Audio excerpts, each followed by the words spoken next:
Hello everyone. Class 10 का ये chapter number first है और ये topic number 3.2 hunger hardship and popular revolt. Video को पूरा देखिएगा ताकि आपको क्लियरली ये टॉपिक समझ में आ जाए। The 1830s were years of great economic hardship in Europe. बात है 1830 के आसपास का। 1830 के आसपास में मतलब इस दौरान क्या हुआ कि यूरोप में बहुत बड़ी इकोनॉमिक प्रॉब्लम होने लगी, यानी कि पैसों की प्रॉब्लम होने लगी। जो मनी है ना, मनी मनी प्रॉब्लम होने लगा लोगों को। The first half of 19th century saw an enormous increase in population all over Europe. अब इस चीज को डिफाइन किया जा रहा है कि ये ग्रेट इकोनॉमिक हार्डशिप कैसे हुआ यूरोप में। ठीक है, तो होता क्या है कि first half of 19th century में, यानी कि 1801 से 50, इस बीच क्या होता है कि जो पॉपुलेशन होती है यूरोप की, वो बहुत तेजी से बढ़ती है, बहुत तेजी से, enormous increase. In most countries there were more seekers of job than employment. अब क्या है कि यूरोप के कई सारे देश में पॉपुलेशन बढ़ने से जॉब के लिए लोगों की डिमांड बढ़ गई। अब उतनी नौकरी है नहीं कि जितने पॉपुलेशन बढ़ चुकी है, जितना जॉब का डिमांड किया जा रहा है। Population from rural areas migrated to the cities to live in overcrowded slums. Job ढूंढने के लिए जो लोग गांव में रहते थे, रूरल एरिया में रहते थे, तो वो लोग अब शिफ्ट हो चुके हैं शहर की तरफ। ठीक है, अर्बन यानी कि शहर की तरफ, शहरों की तरफ वो लोग अब जाने लगे। तो ये जो रूरल पॉपुलेशन है, अब वो शहर की तरफ मूव कर गई और शहर में जाकर ये लोग एक जगह पर रहने लगे, जिसकी वजह से वहां पे जो स्लम्स है, स्लम्स मतलब ऐसा एरिया जहाँ पे फैसिलिटीज प्रॉपर नहीं है, लोग कंजेस्टेड में रहते हैं, तो ये लोग स्लम्स में रहने लगे और बहुत ज्यादा ही नंबर में ये लोग रहने लगे। मतलब ढेर सारे लोग गांव से शहर की तरफ आ गए नौकरी की तलाश में और शहर में ही आकर बस गए। Small producers in towns were often faced with stiff competition from imports of cheap machine-made goods from England, where industrialization was more advanced than on the continent. तो यूरोप में एक जगह है, एक कंट्री है इंग्लैंड। इंग्लैंड में industrialisation पहले start हो गया था, सबसे पहले, जिसकी वजह से इंग्लैंड जो है सस्ते सस्ते सामान अपने मशीनों से बनाकर बाकी के कंट्रीज में, यूरोप के बाकी कंट्रीज में भेजता था, जिसकी वजह से वहां के जो छोटे छोटे जो सामान बनाने वाले लोग हैं, उनको बहुत तगड़ा कंपटीशन फेस करना पड़ता था। क्योंकि भाई इसका सामान सस्ता है, क्योंकि मशीन से बना हुआ है, और उन लोगों का सामान महंगा है, तो लोग ज्यादा खरीदते थे इनका सामान। और क्या होता है, टेक्सटाइल प्रोडक्शन की बात की जा रही है, यानी कि कपड़ों के प्रोडक्शन की, which was carried out mainly in homes और small workshops and was only partly mechanised. तो मैक्सिमम यूरोप में क्या हो रहा था कि कपड़े की जो प्रोडक्शन हो रही थी, वो या तो छोटे छोटे घरों में होती थी या फिर छोटे छोटे दुकानों में होती थी, और थोड़े बहुत मशीन ही बस यूज किए जाते थे। लेकिन इंग्लैंड में पूरी तरह से मशीन यूज किया जाता था, जिसके वजह से यहाँ इससे जो इंग्लैंड के जो मशीन से जो कपड़ा बनकर आता था, वो बहुत सस्ता होता था। In those regions of Europe where the aristocracy still enjoyed power, peasants struggled under the burden of feudal dues and obligations. अब जहां जहां पर अरिस्टोक्रेट्स होते थे ना यूरोप में, जो लोग अभी भी पावर में थे इस टाइम के दौरान भी, तो वो लोग क्या करते थे, पीजेंट्स को बहुत सताते थे। पीजेंट्स को एकदम अपना फ्यूड बना कर रखते थे, ठीक है, अपने अंदर दबा कर रखते थे, यानी कि उन्हीं के जमीन पे खेती बाड़ी करो और वहीं रहो। ठीक है, बंधुआ मजदूर के टाइप आप कह सकते हैं। तो पीजेंट्स को बहुत प्रॉब्लम फेस करना पड़ता था। The rise of food price और a year of bad harvest led to widespread populism in town and country. अब होता क्या है कि इतना सारा प्रॉब्लम है। पहला प्रॉब्लम कि जॉब नहीं है लोगों के पास, जॉब की डिमांड बहुत कर रहे हैं लोग, गांव से शहर में चले आए हैं। दूसरा प्रॉब्लम कि ओवर क्राउडेड होते जा रहे हैं लोग, मतलब ज्यादा से ज्यादा लोग गांव से शहर की तरफ शिफ्ट करते जा रहे हैं। तीसरा प्रॉब्लम कि इंग्लैंड से मशीन से बना हुआ जो सामान आ रहा है, उसका मुकाबला नहीं कर पा रहे यूरोप के बाकी प्रोड्यूसर्स लोग, छोटे छोटे जो प्रोड्यूसर्स हैं। और चौथा प्रॉब्लम है कि पीजेंट्स को बहुत प्रॉब्लम सफर करना पड़ रहा है। अब जो मेन प्रॉब्लम आया कि इन सब के वजह से फूड प्राइसेस जो है वो इंक्रीज होने लगा, क्योंकि पॉपुलेशन ज्यादा है तो ये खाने की डिमांड भी ज्यादा करेगी। उस हिसाब से फूड जो है, फूड का प्रोडक्शन नहीं है, ठीक है, तो प्राइसेस बढ़ने लगे। प्राइसेस बढ़ने लगे, साथ ही साथ हार्वेस्ट भी खराब हो गया। और हार्वेस्ट खराब होने के वजह से क्या हुआ कि वहां पे बहुत ज्यादा पॉपुलिज्म फैल गया, बहुत ज्यादा प्रॉब्लम होने लगा यूरोप में, ठीक है, हाहाकार मच गया पूरे यूरोप में। और ये साल था 1848 का। 1848 के टाइम पर फूड शॉर्टेज होने लगा एंड वाइड स्प्रेड अनएम्प्लॉयमेंट। तो पहला खाने की कमी हो गई, और दूसरा बहुत ज्यादा लोग बेरोजगार हो गए। इसके वजह से जो पेरिस की जनता है वो रोड पे चली आई, कई जगह पर बैरिकेड्स लगाए गए। और लुई फिलिप जो था, जो फ्रांस का जो राजा था, ठीक है, उसको भागना पड़ गया। देन आपको याद होगा ना कि लुई फिलिप जो था, उसके साथ जो रिवॉल्यूशनरीज थे, रिवॉल्यूशनरीज ने इनके साथ कॉन्स्टिट्यूशनल मोनार्की सेटअप की थी, याद होगा, है ना। 1830 के बाद जो लड़ाई हुआ था जुलाई 1830 में, उसके बाद से बॉर्बन डायनेस्टी वाले राजा को हटा के लुइस फिलिप को बैठाया गया था, है ना। तो अब इनको भागना पड़ गया। उसके बाद क्या होता है, a national assembly proclaimed a republic. अब कॉन्स्टिट्यूशनल मोनार्की खत्म कर दिया गया और फ्रांस को रिपब्लिक बना दिया गया। तो ये था कहानी कि फ्रांस कैसे रिपब्लिक बना, ठीक है। रिपब्लिक मतलब रूल ऑफ पब्लिक, रिपब्लिक मतलब रूल ऑफ पब्लिक। अब क्या होता है कि यहाँ पे ऑल एडल्ट मेल्स को, जितने भी एडल्ट मेल्स थे, उन सभी को, चाहे प्रॉपर्टी हो या प्रॉपर्टी ना हो, अगर आप 21 साल से ऊपर के हैं तो आपको वोटिंग राइट दे दी गई। सफरेज मतलब वोटिंग राइट। तो इस तरह से पहले जो सिर्फ प्रॉपर्टी वाले मेल लोगों को, मर्दों को वोटिंग राइट मिलता था, अब सबको वोटिंग राइट दिया जाने लगा। लेकिन अभी भी सिर्फ और सिर्फ मेल्स की बात की जा रही है, फीमेल्स की बात नहीं की जा रही है। और यहाँ पे राइट टू वर्क को गारंटी किया गया, मतलब आपको जॉब मिलेगा। Now national workshop to provide employment work setup. देखिए, जब भी राइट टू वर्क की बात होती है तो इसका मतलब ये होता है कि सरकार जो है ना, गवर्नमेंट जो है, वो आपको काम दिलाएगी। अगर आपको काम कहीं भी नहीं मिल रहा है तो गवर्नमेंट जॉब आप अप्लाई कर सकते हैं, गवर्नमेंट आपको काम देगी, सरकार आपको काम देगी, चाहे कैसे भी काम दे। तो सरकारी दुकान कई जगह खोला गया ताकि ज्यादा से ज्यादा लोगों को एम्प्लॉयमेंट दिया जा सके। तो ये थी 1848 की बात। अब 1848 से थोड़ा सा पहले आते हैं, 1845 के टाइम पर सिल्सिया में जो वेवर्स लोग थे, इन्होंने अपने कॉन्ट्रैक्टर्स के अगेंस्ट में रिवॉल्ट स्टार्ट कर दिया। तो सिलेसिया के वेवर्स ने, कपड़ा बनाने वालों ने, किसने, कपड़ा बनाने वालों ने अपने कॉन्ट्रैक्टर के अगेंस्ट में रिवॉल्ट कर दिया, ठीक है। Who supplied them raw material and gave them orders for finished textiles. ये जो कॉन्ट्रैक्टर है, ये कॉन्ट्रैक्टर वेवर्स लोगों को रॉ मटेरियल देता था, मतलब जो कपड़ा वगैरह है वो उसको देता था, या जो भी मटेरियल है, धागा वगैरह जो भी है वो देता था, और उनको बोलता था कि आप फाइनल कपड़ा बना के हमको दीजिए, ठीक है।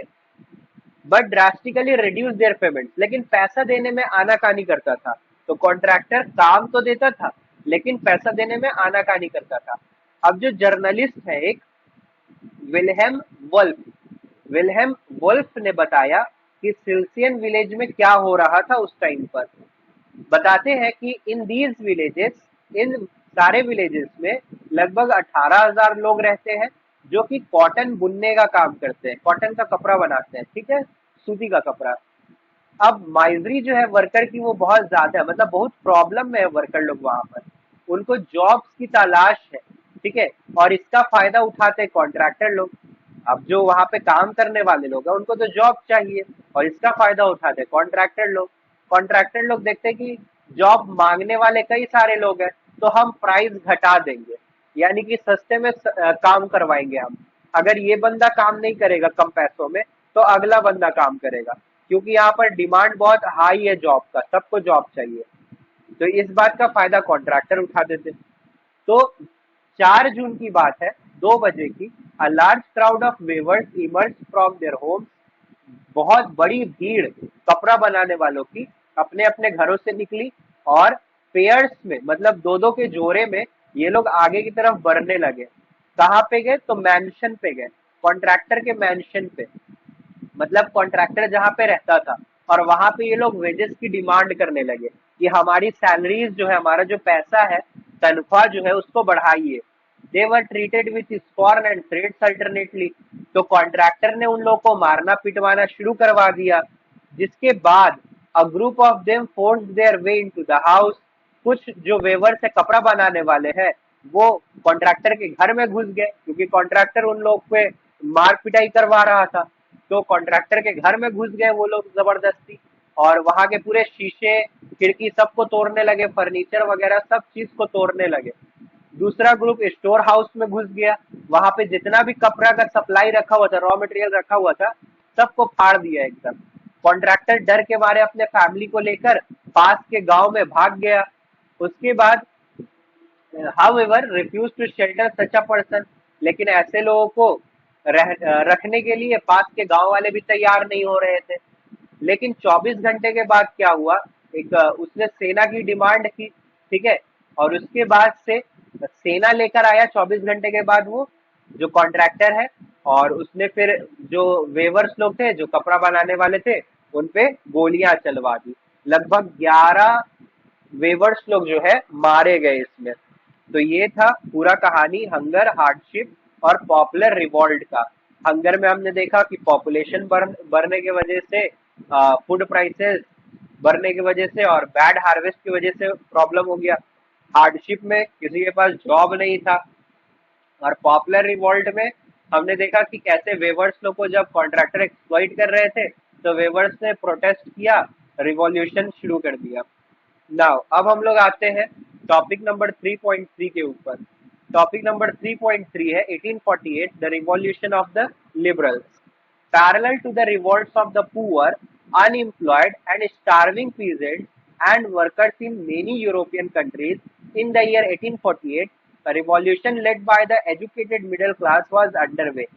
अभी हमने देखा कि कैसे जो गरीब लोग हैं, जो बेरोजगार लोग हैं, या फिर जो भूख भूख से मर रहे जो पीजेंट्स लोग हैं, वर्कर्स लोग हैं, हमने अभी देखा उनका रिवॉल्यूशन। लेकिन सिर्फ अकेले ये लोग रिवॉल्यूशन नहीं कर रहे थे, बल्कि वहां पे पढ़े लिखे लोग भी थे जो रिवॉल्यूशन कर रहे थे 1848 के टाइम पर। बात है फ्रांस की। फ्रांस में फरवरी 1848 में एब्डिकेशन ऑफ द मोनार्क हो गया, जो कि हमने अभी डिस्कस किया कि लुइस फिलिप को भागना पड़ गया। लुइस फिलिप को हटा के फिर वहां पे रिपब्लिक जो है अनाउंस कर दिया गया कि आज से जनता का रूल होगा, रूल ऑफ पब्लिक होगा, रिपब्लिक होगा। और वहां पे यूनिवर्सल मेल सफ्रेज दिया गया। हमारे यहाँ क्या है? यूनिवर्सल एडल्ट फ्रेंचाइजी है। एडल्ट फ्रेंचाइजी कहिए या सफरेज कहिए, तो हमारे यहाँ अडल्ट की बात है, चाहे मेल हो या फीमेल। लेकिन यहाँ पे सिर्फ क्या बोल रहा है? Universal male suffrage. तो मेल सफरेज यानी कि सिर्फ और सिर्फ 21 साल के ऊपर के मेल लोगों को वोटिंग राइट मिलेगा। यूरोप के अदर पार्ट्स में जहां पे इंडिपेंडेंट नेशंस अभी नहीं थे, लाइक 1848 के टाइम पर Germany, Italy, Poland, Austro Hungarian empire, यहाँ पे नेशन स्टेट नहीं था, यानी कि यहाँ पे रिपब्लिक रूल नहीं था, यहाँ पे मोनार्कियल रूल था। तो men and women of the liberal middle classes combined their demand for constitutionalism with national unification। तो इन सारे जगह के जो मेल और फीमेल लोग हैं, इन लोगों ने रिवॉल्यूशन करना स्टार्ट कर दिया। ये जो मिडिल क्लास के लोग थे, वहां के लिबरल लोग, तो उन लोगों ने भी अब डिमांड कर दिया कि हमें भी नेशन स्टेट चाहिए, हमें भी कॉन्स्टिट्यूशन चाहिए। और they took advantage of the growing popular unrest to push their demands for the creation of a nation state on parliamentary principles। उन्होंने फायदा उठाया कि सब जगह तो रिवॉल्यूशन हो ही रहा है, तो क्यों ना इस बात का हम भी थोड़ा फायदा उठाए मौके का। तो उन लोगों ने भी अपना डिमांड रख दिया कि हमें भी नेशन स्टेट चाहिए पार्लियामेंट्री बेसिस पर, यानी कि एक कॉन्स्टिट्यूशन होना चाहिए, प्रेस को फ्रीडम होना चाहिए, और पॉलिटिकल पार्टी बनाने का यानी एसोसिएशन बनाने का फ्रीडम होना चाहिए। तो ये सारा डिमांड अदर पार्ट्स में Germany, Italy, Poland, Austria Hungary, Austro Hungarian empire, इन सब जगह के लोगों ने करना स्टार्ट कर दिया। तो बात करते हैं जर्मनी का। In the German region a large number of political association whose members were middle class professionals, businessmen and prosperous artisans came together in the city of Frankfurt and decided to vote for an all German national assembly। अब जैसे France में national assembly बना था, उसी तरह से Germany के जो मिडिल क्लास के प्रोफेशनल लोग थे, बिजनेसमैन थे, या फिर जो बहुत अमीर जो आर्टिसंस थे, ये लोग इकट्ठा हुए फ्रैंकफर्ट शहर में, और यहाँ पर इन्होंने ऑल जर्मन नेशनल असेंबली बनाने का डिसाइड किया। उसके बाद से 18 मई 1848 को 831 लोग इलेक्ट किए गए and representatives marched in a festive procession to take their places in the Frankfurt Parliament convened in the Church of St. Paul।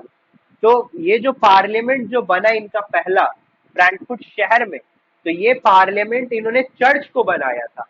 जो सेंट पॉल चर्च है, उस चर्च को इन्होंने पार्लियामेंट अपना बना दिया था, और ये चर्च कहाँ है? तो फ्रैंकफर्ट शहर में।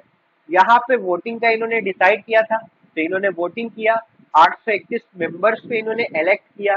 इसके बाद इन्होंने अपने जर्मन नेशन के लिए एक कॉन्स्टिट्यूशन ड्राफ्ट किया। अब ये जो जर्मन नेशन है, ये रिपब्लिक नहीं रहेगा।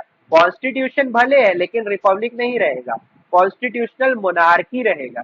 यानी कि यहाँ पे राजा होगा, लेकिन ये राजा पार्लियामेंट के अंदर में काम करेगा, जैसा कि फ्रांस में चल रहा था पहले। फ्रांस में पहले मोनार्कियल सेटअप था, कॉन्स्टिट्यूशनल मोनार्की, जिसका लुइस फिलिप को हेड बनाया गया था। फिर बाद में लुइस फिलिप भाग गया और रिपब्लिक हो गया वहां पे। तो ये वैसा ही एक कॉन्स्टिट्यूशनल मोनार्की सेटअप किया है। When the deputies offered the crown on these terms to Frederick Wilhelm IV, King of Prussia, he rejected it and joined other monarchs to oppose the elected assembly। देखो, German nation जो है वो कई सारे German speaking area में बटा हुआ था। लगभग 39 फेडरेशन हुआ करते थे, है ना? तो 39 फेडरेशन में बटा हुआ था, जिसमें से एक पार्ट था अपना प्रुशिया। प्रुशिया में जर्मन बोलने वाले लोगों की जो पॉपुलेशन है सबसे ज्यादा थी। तो होता ये है कि ये जो 831 जो डेप्यूटीज हैं, जो चुने गए लोग हैं, ये लोग अपना कॉन्स्टिट्यूशन बनाते हैं। उसके बाद से ऑफर करते हैं प्रुशिया के राजा फ्रेडरिक विलियम फोर को कि आप हमारे कॉन्स्टिट्यूशनल मोनार्क बनिए। लेकिन फ्रेडरिक विलियम फोर मना कर देते हैं, बोलते हैं कि हम नहीं बनेंगे आपके मोनार्क, आपके कॉन्स्टिट्यूशन को हम नहीं मानते। और फिर फ्रेडरिक विलियम फोर क्या करते हैं, जो बाकी के जो जर्मन स्टेट्स थे उनके मोनार्क के साथ जाकर मिल जाते हैं, और मिलकर इन डेप्यूटीज को अपोज करने लगते हैं। While the opposition of the aristocracy and military became stronger, social basis of parliament eroded। अब क्या होता है कि अरिस्टोक्रेट्स और मिलिट्री जो है, ये लोग हावी पड़ने लगते हैं इन डेप्यूटीज के ऊपर में। तो दोनों के बीच क्लैश होता है, झगड़ा होता है, जिसमें जो अमीर लोग हैं, जो राजा वाले जो साइड के लोग हैं, वो लोग जीत जाते हैं, और पार्लियामेंट का सपना जो है इन लोगों का खत्म हो जाता है। तो जो parliament was dominated by the middle class who resisted the demands of workers and artisans consequently lost their support। तो ये लोग हार जाते हैं, ये लोग जो डिमांड कर रहे थे पार्लियामेंट का, मिडिल क्लास के जो लोग, वो लोग हार जाते हैं। और आखिर में क्या होता है, ट्रूप्स वर कॉल्ड, सेना बुलाई जाती है, और असेंबली को जबरदस्ती खत्म कर दिया जाता है। वो जो सेंट पॉल में जो पार्लियामेंट इन्होंने बनाया था ना, उसको खत्म कर दिया जाता है। Issue of extending political rights to women was a controversial one within the liberal movement, in which large number of women had participated actively over the years। बात करें अगर वुमेन के वोटिंग राइट की, तो वुमेन ने participation तो बहुत किया, लेकिन अभी भी क्लियरली पता नहीं है कि कब से वुमेन को पॉलिटिकल राइट्स देना स्टार्ट किया गया। काफी ज्यादा कंट्रोवर्सी थी उस टाइम पे लिबरल मूवमेंट में। कुछ लोग कहते थे कि हाँ, इनको मिलना चाहिए वोटिंग राइट, वही कुछ लोग अपोज भी करते थे। वुमेन ने अपना अपना पॉलिटिकल एसोसिएशन बनाया था, पॉलिटिकल पार्टी, न्यूज़पेपर्स लिखा इन्होंने, कई सारे न्यूज़पेपर छापे, कई सारे पॉलिटिकल मीटिंग्स में इन्होंने पार्टिसिपेट किया। इन्होंने प्रदर्शन किया अलग अलग तरीके से, लेकिन इन सारे एफर्ट्स के बावजूद इन लोगों को वोटिंग राइट नहीं मिली। ठीक है, फ्रैंकफर्ट में जो इलेक्शन हो रहा था ना असेंबली में, इन लोग को वोटिंग राइट नहीं मिला। इन लोग को क्या दिया गया, बस ऑब्जर्वर का स्टेटस दिया गया। मतलब आप बस गैलरी में खड़े होकर देखिए कि क्या हो रहा है, कैसे हो रहा है। वोटिंग राइट इन लोगों को नहीं दिया गया फ्रैंकफर्ट पार्लियामेंट में। ठीक है, conservative forces were able to suppress liberal movements in 1848, they could not restore the old order। हालांकि वो लोग कामयाब तो हो गए थे, और अरिस्टोक्रेसी और मिलिट्री वाले जो लोग हैं, यानी जो राजा के जो लोग थे कंजर्वेटिव, वो लोग कामयाब तो हो गए थे इन लिबरल लोगों के मूवमेंट्स को सप्रेस करने में। वो जो डेप्यूटीज थे उनके मूवमेंट को सप्रेस करने में, लेकिन अब पहले जैसी बात नहीं रही। ठीक है, monarchs were beginning to realize that the cycles of revolution and repression could only be ended by granting concessions to the liberal nationalist revolutionaries। अब कहीं ना कहीं राजा को भी फील होने लगा कि हमें कहीं ना कहीं वोटिंग राइट्स देना ही पड़ेगा, या कुछ ना कुछ तो आजादी देनी ही पड़ेगी लोगों को।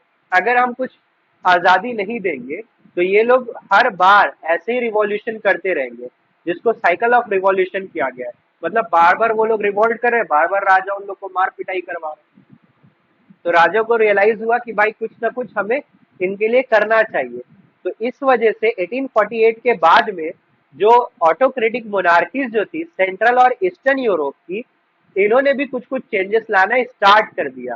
ठीक है, जो चेंजेस वेस्टर्न यूरोप में 1815 से पहले आया हुआ था, वेस्टर्न यूरोप में इंग्लैंड वाले तरफ, फ्रांस जर्मनी वाले इंग्लैंड फ्रांस वाले तरफ जो चेंजेस 1815 से पहले आया हुआ था, अब उस चेंजेस को इस सेंट्रल यूरोप में और ईस्टर्न यूरोप में, यानी कि जर्मनी वाला हिस्सा हो गया या ये सब जो हिस्सा हो गया, तो इस जगह पर अब वो चेंजेस लाना शुरू कर दिया वहां के मोनार्क ने। याद रखिए, वेस्टर्न यूरोप में चेंजेस कौन ला रहा था, लिबरल लोग, लिबरल नेशनलिस्ट लोग, लेकिन सेंट्रल और ईस्टर्न यूरोप में कौन ला रहा है चेंजेस, मोनार्क खुद ला रहा है, राजा खुद चेंजेस ला रहा है। ठीक है, क्या क्या चेंजेस लाया गया, तो बात करते हैं हम लोग हैब्सबर्ग इंपायर का, है ना, ऑस्ट्रियन हैब्सबर्ग इंपायर, और सॉरी हैब्सबर्ग इंपायर की अगर हम लोग बात करें तो यहाँ पे और रशिया में, इस दो जगह पर सर्फडम और बॉन्डेड लेबर खत्म कर दिया गया। मतलब जो भी पीजेंट्स लोग से बंधुआ मजदूरी करवाया जाता था, उन चीजों को खत्म कर दिया गया। ठीक है, हैब्सबर्ग के जो राजा है, इन्होंने हंगरियन पॉपुलेशन को और ज्यादा आजादी दी 1867 तक। यानी कि बात करें 1848 से राजा लोगों ने स्टार्ट कर दिया थोड़ा थोड़ा कॉन्सेशन देना, और सबसे जो सबसे ज्यादा जिसने कॉन्सेशन दिया, फ्रीडम दिया अपने जनता को, वो थे हैब्सबर्ग इंपायर के राजा। इन्होंने इनकी जो जनता थी, ऑस्ट्रियो हंगरियन वाली जो जनता थी, ऑस्ट्रियो हंगरियन जगह है, ठीक है ना, और एम्पायर है हैब्सबर्ग एम्पायर उसके ऊपर जो रूल कर रहा है, तो वहां की जनता को इन्होंने अच्छा खासा आजादी दिया, फ्रीडम दिया। सो दैट्स ऑल, यहीं तक था ये टॉपिक 3.3। तो इस वीडियो में हमने टॉपिक नंबर 3.2 और 3.3 देखा। अब अगले वीडियो में हम लोग टॉपिक नंबर 4, जर्मनी, इटली और ब्रिटेन का यूनिफिकेशन देखेंगे। ठीक है, ठीक है, फिर मिलते हैं अब अगले वीडियो में। तब तक के लिए goodbye and take care, और वीडियो को लाइक कर दीजिएगा, चैनल को सब्सक्राइब कर लीजिएगा, और कोई चीज अगर नहीं समझ में आया होगा तो कमेंट में जरूर बताइएगा। अगले वीडियो में आपके क्वेश्चंस को ले लिया जाएगा। ठीक है, thank you so much, good bye.